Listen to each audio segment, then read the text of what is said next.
Welcome to Man Does Tech, where I solve the problems you didn't even know you had. You start by grabbing a clean instrumental of Only Way and loading it into your DAW. This gives you space to place your vocal. Next, set your mic gain so peaks sit near 0 dB but never clip, and choose 24-bit, 48 kHz for headroom and fidelity.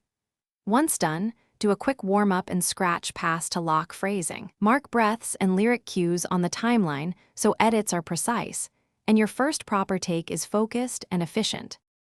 You now record multiple controlled passes, aiming for emotion and consistency. Comping lets you stitch the best lines into one cohesive vocal. While tracking, monitor with a low latency mix so timing and pitch feel natural, and adjust headphone balance to avoid pushing or pulling phrases.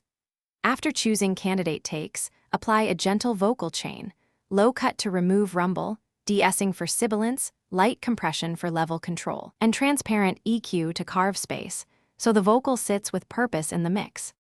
You finish by comping and cleaning breaths, using timing edits and tasteful pitch correction only when it preserves character. Overprocessing kills the emotion.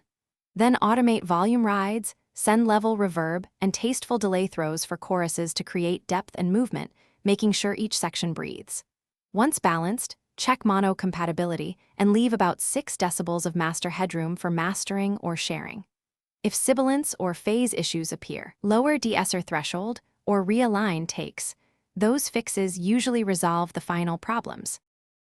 Thanks for watching. If you found this helpful, don't forget to like and subscribe.